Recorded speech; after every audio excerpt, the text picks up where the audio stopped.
I always knew we were a fairly odd family. Be prepared for strangeness. Get ready for spooky time. This really is my first film about family. It's as much to do with a brother and a sister and a father and a mother as it is to do with love. I resist calling them odd, because actually what they are is probably less odd than a lot of families. A lot of families are odd. Wow! I'm so good without the ball. Wow! His father and him have a real kind of nice relationship. His mother's a little bit more strict, very supportive and all the rest of it, but can be a little bit cutting and is a little bit strange. You were such an ugly baby. I remember the first time I saw you, I thank God we were in driving distance of London Zoo.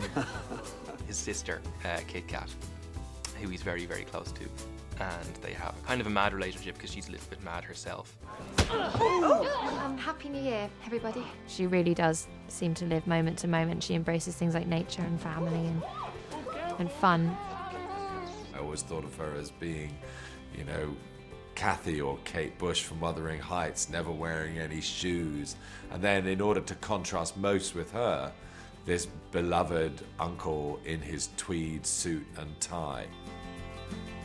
He's probably on some level clever, but he's not very present. He sort of sits there and is constantly surprised by the world and by the fact that things are going on and has to be reminded of things.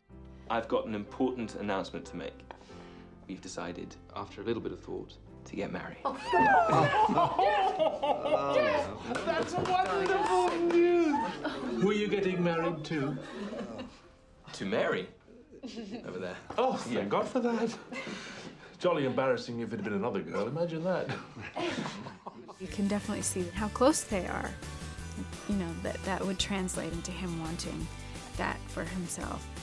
One of the things we deliberately did when we were making the movie is get the family to be friends. So we had a couple of days where they just hung around together. We kind of became a little family unit for a while. There was a huge amount of warmth on set. Lindsay and Bill were these, you know, as the parents, are just these amazing people. Every day they're on set, people are just happy that they're there. Because if either of those two people smiles, everybody feels a little bit better, you know, that sort of way. You do end up writing about subjects that intrigue you, and I've lost both my parents since I made my last movie, and so that issue of the quality of time spent with your parents has been very much on my mind. So it seems as though this issue that's so important to me in real life sort of crept in and infused the movie. We're all traveling through time together.